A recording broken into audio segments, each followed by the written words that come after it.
오늘 말씀은 사도행전 14장 1절에서 3절 말씀입니다. 사도행전 14장 1절에서 3절 말씀 한 목소리로 함께 봉독합니다. 이에 이고니온에서 두 사도가 함께 유대인의 회당에 들어가 말하니 유대와 헬라의 허다한 무리가 믿더라. 그러나 순종하지 아니하는 유대인들이 이방인들의 마음을 선동하여 형제들에게 악감을 품게 하거늘 두 사도가 오래 있어 주를 힘입어 담대히 말하니 주께서 그들의 손으로 표적과 기사를 행하게 하여 주사 자기 은혜의 말씀을 증언하시니. 아멘. EM 묵상집의 말씀을 살펴봅니다. 바울과 바나바는 어디로 갔습니까? 오늘 본문에는 이고니온으로 간 것을 볼 수 있습니다. 바울과 바나바는 어디에서 복음을 증거하였습니까? 이고니온에서 회당에 들어가서 복음을 증거하였습니다. 이고니온에서 누가 누가 전도 활동을 방해하였습니까? 복음을 듣지 않던 유대인들이 복음에 방해를 했습니다. 여러분들은 신앙생활을 하면서 친구들이나 지인들에게 믿음이나 신앙생활을 이야기할 때에 조롱을 당하거나 무시를 당한 적이 있으십니까? 거절을 받은 적이 있느냐 하는 것이죠. 오늘 본문에서 바울과 그의 일행이 복음을 전할 때에 큰 반대를 부딪히게 됩니다. 그런데 그들은 포기하지 않고 더욱 힘있게 복음을 증거하는 모습을 볼 수 있습니다. 오늘 우리는 이 본문을 통해서 우리는 어떤 태도로 복음을 증거해야 하는가라고 하는 이 질문에 대해서 깊이 묵상해 보고자 합니다.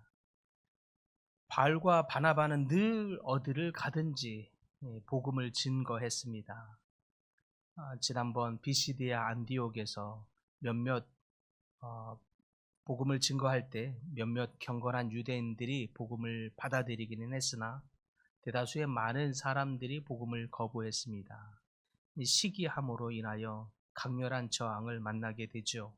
그러자 바울은 그곳을 벗어나 다른 곳으로 향합니다. 그곳에 1절에 보니까 이에 이고니온에서 두 사도가 함께 유대인의 회당에 들어가 말하니 유대와 헬라의 허다한 무리가 믿더라 하는 이 구절을 통해서 본 것처럼 바울과 바나바는 비시디아 안디옥을 떠나 이고니온으로 오게 된 것을 알 수 있습니다. 이고니온에 도착하자마자 그들은 곧장 회당에 먼저 들어갑니다. 왜 먼저 회당에 들어갔을까요? 회당은 항상 사람들이 하나님의 말씀을 듣기 위해 모이던 장소이기 때문입니다. 그곳에는 유대인들도 있었고 또 헬라인들도 있었습니다. 그곳에 가서 가장 먼저 복음을 증거합니다. 하나님은 이처럼 우리 삶에서 우리 주변에 어디에서나 복음을 증거할 수 있는 기회를 허락하십니다. 우리 일터에서 그리고 학생들은 캠퍼스 학교에서 또 친구들과의 대화 속에서 또 직장에서 또 아니면 우리 가족 관계 안에서 우리는 예수님을 전할 기회를 얻게 되지요. 중요한 것은 우리가 그때에 복음을 증거할 수 있는 준비가 되어 있느냐 하는 것입니다. 예수님의 은혜를 이야기할 수 있어야 할 것입니다. 내 삶의 근래 가운데 일하신 하나님의 은혜, 그 은혜를 어느 때든 나눌 수 있는 준비가 될 수 있기를 바랍니다.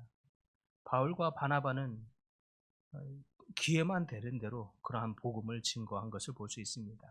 심지어 자신들을 핍박하는 무리들이 생기면 또 다른 곳을 그리고 또 다른 사람을 찾아가 그곳에서 또 예수님을 이야기합니다. 복음을 증거하죠. 그러한 이 복음의 열정이 우리 모두에게도 함께 있을 수 있기를 바랍니다. 2절에 보면 그러나 순종하지 아니하는 유대인들이 이방인들의 마음을 선동하여 형제들에게 악감을 품게 하거늘 이라고 되어 있습니다. 바울과 바나바가 복음을 전하자 많은 사람들이 예수님을 믿었습니다. 그러나 동시에 반대하는 사람들도 많이 있었습니다. 이제 본격적으로 복음이 유대를 넘어서서 이방인들에게로 전파되고 확장되는 중요한 길목에 와 있습니다. 그런데 그렇게 복음이 전파되는 곳마다 끊임없이 저항과 반대, 핍박이 시작되는 것을 우리는 이렇게 볼 수 있습니다. 사실 예수님도 그런 일을 당하셨죠. 예수님께서 복음을 전할 때에 많은 박해를 받았습니다. 결국 그 박해 가운데 십자가에 매달려 죽으시기까지 하셨습니다. 지금 제자들도 그러한 핍박을 당하고 있습니다. 오늘날도 마찬가지이죠. 우리가 믿음을 전할 때에 항상 저항을 받습니다. 조롱을 당하기도 합니다. 친구들이 비웃을 수도 있고 가족들이 무시할 수도 있습니다. 이 세상적인 가치관이 우리의 믿음 생활을 흔들 수도 있고 조롱할 수도 있습니다.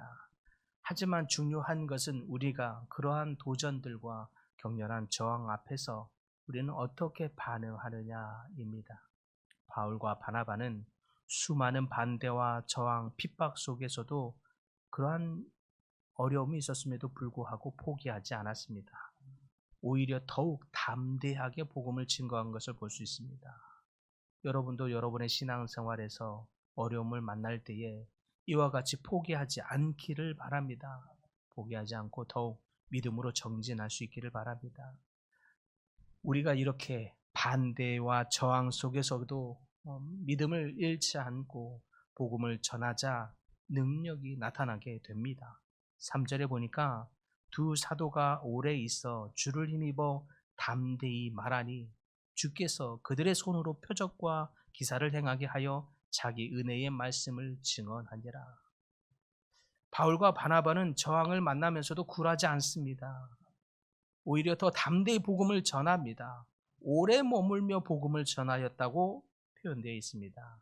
그 모습을 표현하기를 그들은 주를 힘입어 담대히 말했다고 언급되고도 있습니다.